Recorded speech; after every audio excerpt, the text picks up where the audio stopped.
시편 55편은 다윗이 친구들로부터 배신을 당할 때 하나님께 도움을 청한 기도의 시편입니다.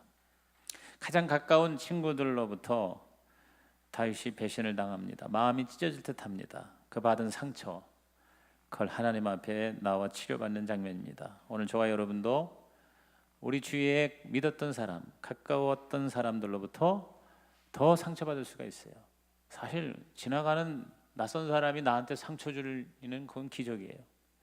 근데 가장 나하고 가까웠던 사람, 가장 나하고 친했던 사람, 내가 가장 도움을 많이 주었던 사람, 혹은 도움을 많이 받았던 그 사람으로부터 우리는 상처를 받아요. 사실 한 몸 됐다고 하는 부부가 가장 상처를 우리에게 줄 수 있어요. 그래서 결국 인생이 망가지는 경우가 얼마나 많습니까?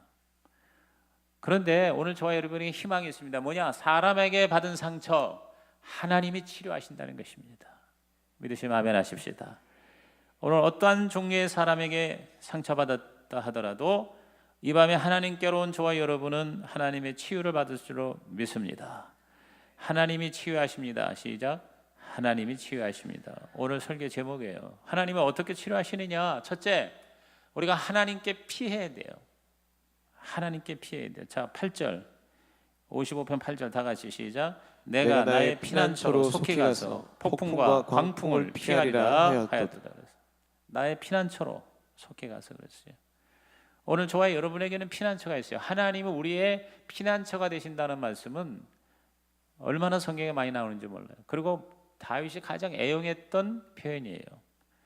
저와 여러분에게 진정한 피난처, 폭풍과 광풍을 피하리라. 여러분 그 미국의 그 토네이도라는 거 뭐 경험을 안 해봤지만 여러분 영상을 통해서 얼마나 무섭다는 거 압니다. 그렇죠? 지난번에 얼마 전만 해도 거의 200만 명이 그 플로리다 해안으로 올라오는 폭풍우를 피해서 피난처를 찾아서 떠났죠. 그래서 아주 철저하게 연방 정부까지 동원이 돼가지고 얼마나 철저하게 그 광풍과 그 폭풍우를 피하도록 했는지 거의 사망자가 없었잖아요. 그 같은 그 태풍 맞은 그 IT라고 하는 섬은 지난번에 얼마 전에도 지진으로 말이에요. 수만 명이 죽었잖아요. 근데 이번에도 엄청나게 많은 사람이 희생을 당하고 완전히 그 나라가 쑥대밭이 됐어요.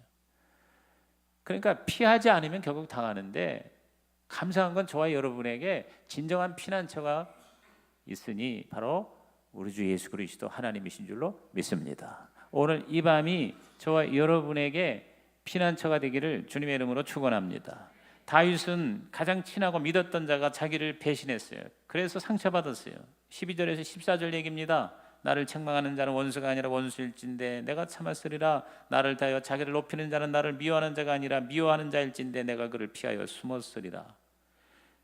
진짜 원수가 진짜 미워하는 자가 자기 어렵게 했다면 차라리 견디겠는데 13절 그는 건 너로다. 나의 동료 나의 친구여 나의 가까운 친구로다. 원수가 아니고 나의 적이 아니라 바로 나의 동료, 나의 친구, 나의 가장 가까운 가족이 나를 뭐예요?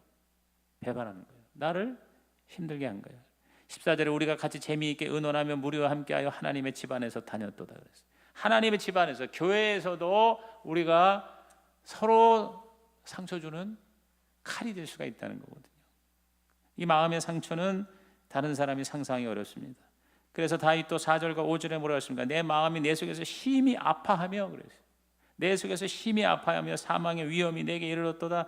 이건 무슨 얘기예요? 자살하고 싶었다 그 말이에요.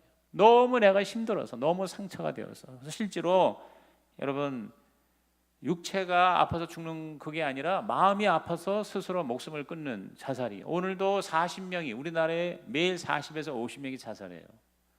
그 자살한다는 건 뭡니까? 몸은 멀쩡한데 내 마음이 너무너무 힘들어서 결국 사망의 위험이 이르게 된 것이죠. 두려움과 떨림이 내게 이르고 공포가 나를 덮어도다.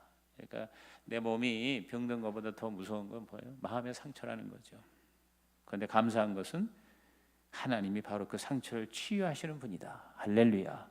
예레미야 30장 17절에 우리 다 같이 읽어봅니다. 시작. 여호와의 여호와의 말씀이니라. 말씀이니라. 그들이 쫓겨난 자라 안에 시온을 찾는 자가 없은즉 내가 너의 상처로부터 새살이 돋아나게 하여 너를 고쳐주리라 그랬어요.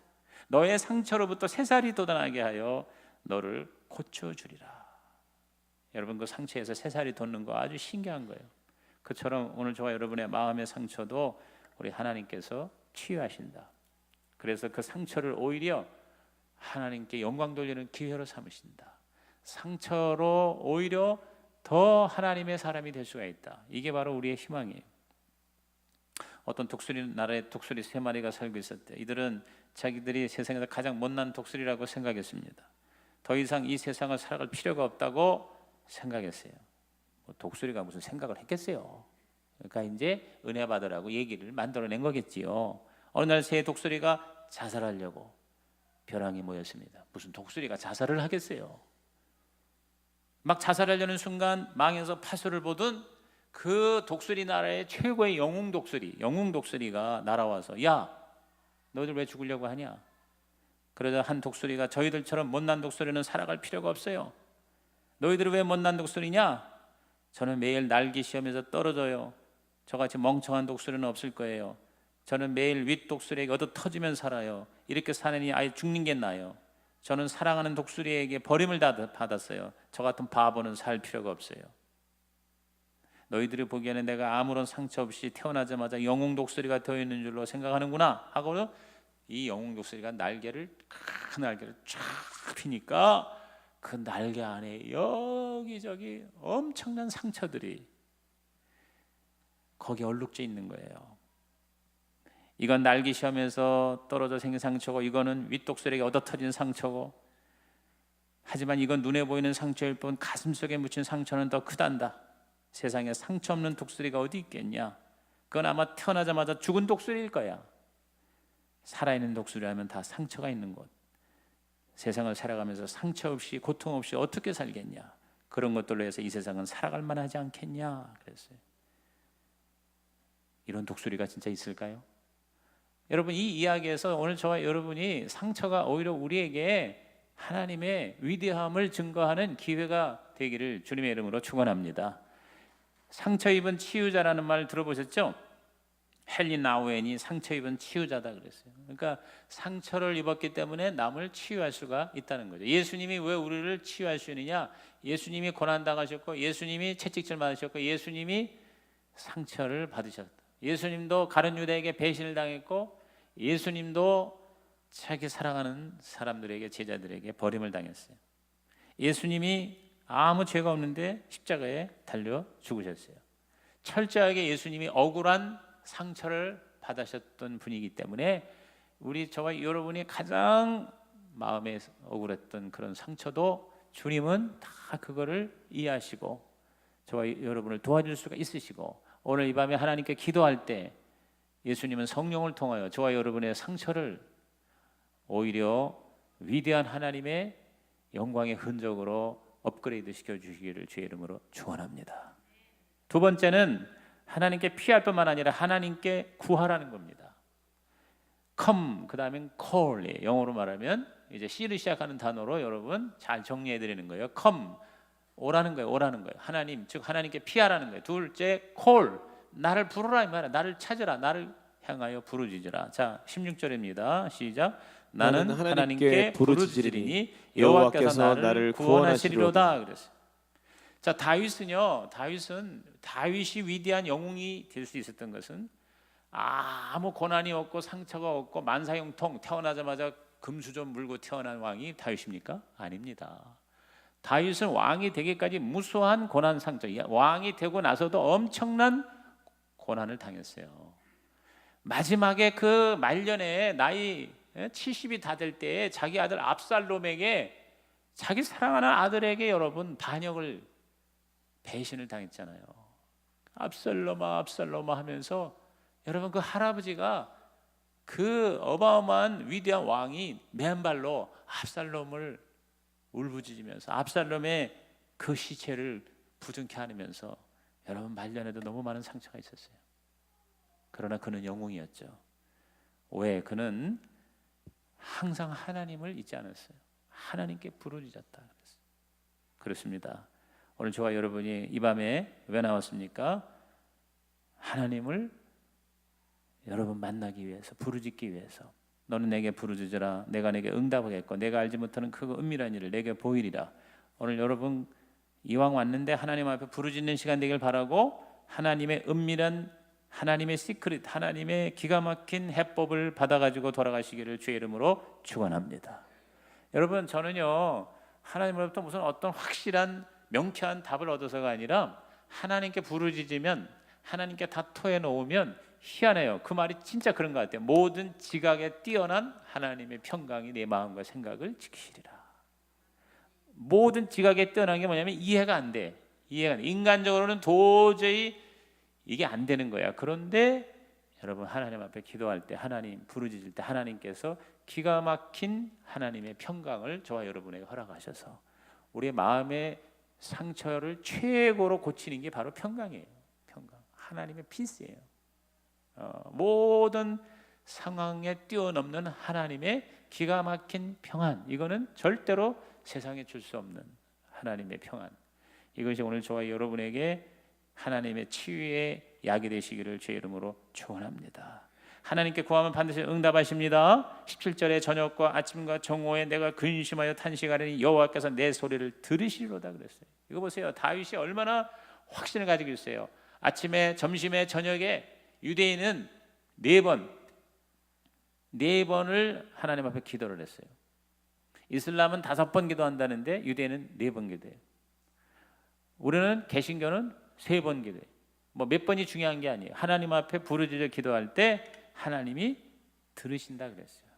하나님이 들으십니다. 시작. 하나님이 들으십니다. 이거 정말 기가 막힌 은혜 아닙니까? 하나님이 나의 그 기도를 들으신다.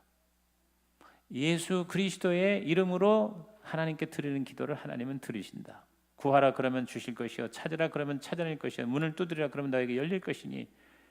주님이 직접 하신 말씀이니까 오늘 저와 여러분이 이 밤에 여러분께서 구하세요. 여러분께서 부르짖으세요. 가만히 있지 마시고 그냥 계속 부르짖으세요. 그러면 하나님이 들으시고 여러분의 우선 마음의 평강을 주시고 또 육체의 질병도 치료해 주실 줄로 믿습니다. 하나님은 모든 상처를 치료하시는 여호와, 출애굽기 15장 26절에 보면은 나는 너희를 치료하는 여호와, 여호와 라파라고 했습니다. 하나님의 이름이 바로 치료자이십니다. 그러므로 저와 여러분이 오늘 이 시간 하나님의 치료를 구하셔서 받으시기를 주님의 이름으로 축복합니다. 하나님만이 우리의 마음을 온전히 아십니다. 어느 누가 알겠어요? 아무리 설명해도요 못 알아들어요. 아무리 얘기를 해도 통하지 않을 때가 있습니다. 그런데 하나님은 아세요. 우리는요 부족해요. 알아듣는 이 생각도 부족하고 표현하는 언어력도 부족합니다. 내 마음을 제대로 전달할 수가 없어요. 내 마음은 그게 아닌데 이상하게 상대방이 거꾸로 알아들어요. 그래서 서로 상처가 되는 거예요. 부부간에도 그렇고요, 교회의 성도들 간에도 그렇죠. 그런데 하나님은 하나님이기 때문에 온전하게 우리를 이해하신다. 믿으시면 아멘 하시기 바랍니다. 열왕기상 8장 39절에 다 같이 시작. 주는 계신 곳 하늘에서 들으시고 사하시며 각 사람의 마음을 아시오니 그들의 모든 행위대로 행하사 갚으시옵소서. 주만 홀로 사람의 마음을 다 아심이니이다. 주만 홀로 사람의 마음을 다 아심이니이다. 하나님께서 다 저와 여러분 그 불꽃 같은 눈으로 다 알고 계세요. 다 하나님께서 녹화하시는 거예요. 녹화. 제가 지난주에 우리 김영욱 권사님, 조총묵 집사님 세운상가, 그 유명한 세운상가 사업장 신방을 했는데 CCTV 전문 사업을 하세요. CCTV. 요새는 굉장히 발달해가지고 싼 가격의 CCTV도 선명하게, 그리고 그걸 한 달 동안을 녹화를 하셔. 한 달을 갖다 계속 녹화를 할 수 있는 그 정도의 메모리가 그렇게 개발이 돼 있어서 진짜 지금은 너무너무 기가 막힌 시대 우리가 살고 있어요. 그러니까 그 CCTV가 다 지금 우리나라에 수백만 대 CCTV가 있어가지고 이 CCTV 때문에 사실은 질서가 유지되는 거예요. 어젠가 밤에 그저 뭐 관광버스 그 가다가 대구쯤에서 불이 났잖아요. 근데 그것도 뭐 생생하게 그 CCTV가 그걸 보여주잖아요. 멀쩡히 가던 차가 갑자기 그래서 이게 뭐 그 드라이브 얘기는 빵꾸가 났다고 그러는데 우리가 볼 때는 저런 것 같았고 이렇게 그냥 이렇게 가다가는 오른쪽에서 가드를 들이받더니 5초 만에 그냥 거기서 불이 나가지고 그 참 놀러 갔던 부부들이 말이에요. 20명 중에 10명이 죽고 나머지 지금 거의 중상에 오래. 얼마나 끔찍해. 참 우리 인간이요. 우리 한순간도 우리가 알 수가 없어요. 그러니까 항상 저와 여러분은 죽을 준비하고 살아야 돼. 어떻게 될지 우리가 알 수 없는 거예요. 그런 사람들이면 남의 일이 아니라 얼마든지 우리를 당할 수 있습니다. 그러니까 다른 건 몰라도 여러분 진짜 내가 오늘 죽어도 천국 갈 수 있는 구원의 확신과 보장이 있기를 주님의 이름으로 축원합니다. 근데 하나님께서 뭐냐면 다 이거를 녹화하시는 게 녹화. 그런데 우리의 행위만 녹화하는 게 아니라 우리의 마음의 생각까지도 다 녹화하는 그런 기술이 하나님 가지고 있어요. 저는요 인간이 이렇게 지금 모든 전 세계의 데이터를 정보를 무한대로 다 뭐냐면 여러분 이거를 다 저장할 수가 있어요. 그리고 이걸 재생할 수가 있어요. 지금 거의 무한입니다. 지금. 그러니 인간이 그런데 하나님은 더 말할 필요가 없죠. 그렇기 때문에 하나님이 저와 여러분의 모든 생각과 말하는 것과 행동하는 것을 얼마인지 하나님은 뭐예요? 녹화를 하시는 거예요. 그래서 나중에 우리가 하나님 앞에 그것을 다 우리가 심판대 앞에서 볼 수밖에 없는 거죠. 그러므로 우리 다른 건 몰라도 언제 우리가 어떻게 될지 모르는데 언제라도 하나님 품에 영광스럽게 안길 수 있는 저와 여러분의 신앙이 되기를 주의 이름으로 축원합니다. 주님은 저와 여러분 다 아시고 치유하십니다. 아픈 이를 치유하시는 당신은 고통을 없애는 이가 아니라 그 아픔을 알게 하시는 이이십니다. 눈먼 자를 치유하시는 당신은 어둠을 없애는 분이 아니라 빛의 환희를 알게 하시는 이이십니다. 절름발이에게는 왼쪽 성한발의 감사를, 갇힌 자에게는 복받쳐 오르는 깊은 자유를, 안진뱅이에게는 두 손의 온전함을 되씹게 하는 당신의 자유. 당신은 내가 아프고 괴로운 부위에 집착을 내리부을 때 당신은 내 눈길 안닿는 이 역사의 상처까지 세밀하게 만져주시는 이십니다. 당신의 치유는 사랑의 기쁨에서 오는 생명의 오름입니다. 오늘 저와 여러분이 바로 치유의 주인공이 되시기를 주의 이름으로 축원합니다. 다른 건 몰라도 오늘 이 밤에 지금까지 당한 나의 모든 마음의 상처 치료해 주십시오. 육신만 치료하시는 분이 아니라 마음까지 치료하시는 주님. 마지막 세 번째, 하나님 어떻게 치유하시느냐? 맡기라는 거예요. 커미트예요. 커미트. come, call, commit이에요. 자, 22절 말씀 다 같이 읽어볼까요? 내 짐을 여호와께 맡기라. 그가 너를 붙드시고 의인의 요동함을 영원히 허락하지 아니하시리로다. 내 짐을 여호와께 맡기라는 거예요. 맡기라. 23절에도 하나님이여 주께서 그들로 파멸의 웅덩이에 빠지게 하시리이다. 피를 흘리게 하며 속이는 자들은 그들의 날에 반도 살지 못할 것이나 나는 주를 의지하리이다. 맡기라, 의지하라. 이게 뭡니까? 바로 나를 신뢰하지 말고 하나님을 신뢰하라는 거예요. 오늘 우리가 교리적으로는 하나님을 믿는다고 하지만 진짜 믿지 못하는 실제적인 삶에서 그런 삶이 우리 가운데 얼마나 많은지 몰라요. 목사인 저도 그럴 때가 많아요. 진짜 내가 하나님 맡기냐? 그러면 내가 밤에 잠을 자야 될 거 아니야. 근데 밤에 잠을 못 자는 거예요. 맡기지 못하고 내가 계속 고민하는 거예요. 고민하는 거예요. 맡겼으면은 내가 편안하니까 더 이상 그 사람에 대해서 따따붙어 얘기 안 해야 되는데 계속 얘기하는 거야. 이 사람 만나면 저 사람 만나면 자꾸 얘기합니까? 맡기지 못하는 거예요. 그리고 자꾸 얘기하다 보면 여러분 보세요. 얘기하다 보면 자꾸 죄를 짓게 돼. 없는 말 만들고 남을 비난하고 비판하게 되고 또 내 자신을 자꾸 합리화하는 거예요. 어? 나는 괜찮은데 쟤가 틀려먹었다. 이렇게 되기가 쉬워요. 보세요, 여러분. 막 앉아서 얘기하는 거 가만히 이렇게 들여다보면은 결국 얘기의 결론은 뭔지 알아요? 나는 잘났고 걔는 못났다는 거야. 가만히 보면 그런 얘기더라고. 그래서 오늘 저와 여러분이 사람에게 말하지 말고 하나님께 기도하자. 시작. 사람에게 말하지 말고 하나님께 기도하자. 하나님께 맡겨야 돼요. 이 맡긴다는 게 이게 정말 주님이 내 마음의 보좌에 앉으셔서 나를 다스려야 가능한 것 같아요. 지금 제가 로마서를 강의하면서 설교하면서 준비하면서 너무너무 제가 깨달음이 있어요. 그게 뭐냐면 저와 여러분이 정말 내가 지옥에 갈 수밖에 없는 죄인이라는 이 죄인의 자각을 철저하게 우리가 깨달으면요, 우리 신앙생활이 우리의 삶이 완전히 달라지는 거예요. 그런데 나는 그래도 괜찮아. 나는 그나마 너보다 나아. 유대인이 항상 나는 하나님의 택한 백성이야. 나는 율법이 있어. 나는 할례를 받았어. 이방인들 이거 다 결국 개와 같은 거야. 나는 하나님의 선민이야. 여러분, 이 교만이 자기의 죄를 깨닫지 못하게 하는 거예요. 그래서 자기를 자꾸 의지하게 되는 거예요. 유대인의 가장 큰 죄가 뭔지 아세요? 마음에 하나님이 안 계시는 거예요. 오늘 우리 크리스찬이, 우리 예수 믿는 저와 여러분이 교회 열심히 다니고 열심히 기도하고 열심히 봉사하고 열심히 우리가 신앙생활을 하지만 진짜 내 마음에 하나님이 없을 수가 있다는 거예요. 내가 앉아 있는 거예요. 오늘 여러분 이 밤에 다른 거 기도하지 말고 내 마음의 보좌에 주님이 앉으셔서 나를 다스려 주옵소서.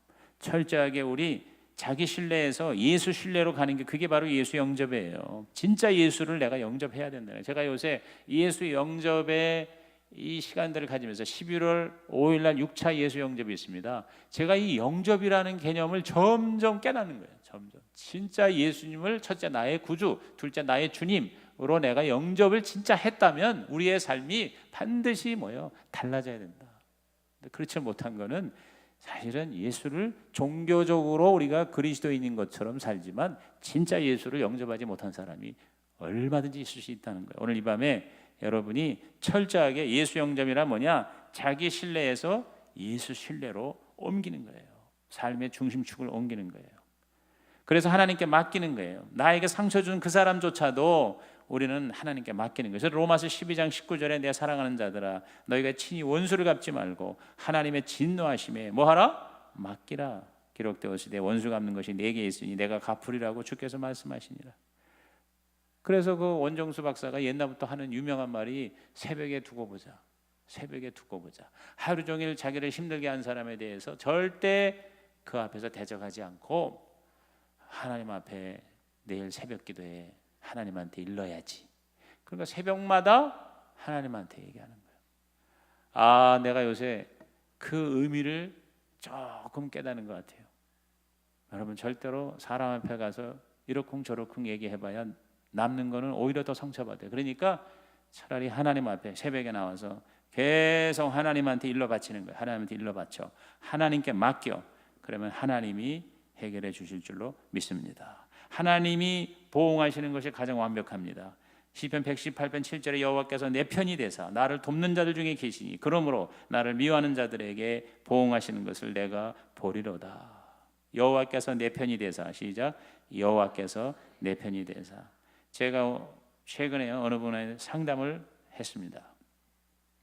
그분이 저한테 하는 말이 제가 제 가슴을 정말 하나님의 음성으로 찌르시는 것 같더라고. 그게 뭐냐면 하나님이 당신 편이 되게 하십시오.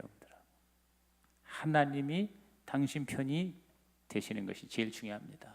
그렇게 얘기를 했어요. 오늘 여러분 하나님이 내 편이 되고 여러분 편이 되기를 주님의 이름으로 축복합니다. 그게 하나님께 맡기는 거죠. 잠언서 16장 3절에 너희 행사를 여호와께 맡기라. 그리하면 내가 경영하는 것이 이루어지리라 그랬어요. 오늘 하나님께 맡기고 저와 여러분이 상처가 별이 된다는 말이 있죠. Scars into stars라는 말이 있어요. 상처가 별이 된다. 상처가 별이 된다는 서양의 속담이 있습니다. 여러분 용연향이라는 것이 고래의 상처에서 나오는 가장 값비싼 향수죠. 여러분 진주가 바로 뭐예요? 그 조개가 상처를 내면서 그 돌을 계속 굴리고 굴리는 게 진주가 되잖아요. 오늘 저와 여러분의 상처가 스타가 되는 이런 놀라운 기적의 역사가 바로 우리 그리스도인에게 주시는 하나님의 은혜가 될 줄로 믿는 것입니다. 시 한 편 읽고 설교를 마치겠습니다. 별 의미 없이 행하는 눈짓 하나, 말 한마디, 행동 하나가 때로는 남에게 커다란 상처를 줄 수 있으니 나의 말과 행동을 주관하소서. 나보다 남을 먼저 배려하는 마음의 여유를 갖게 하소서. 나만을 위해 삶을 사는 것은 도리어 나 자신을 울 안에 스스로 가두는 것이니 남에게 뼈아픈 상처를 주지 않고 마음의 깊은 상처까지 감싸 안을 수 있는 넉넉한 사랑을 갖게 하소서.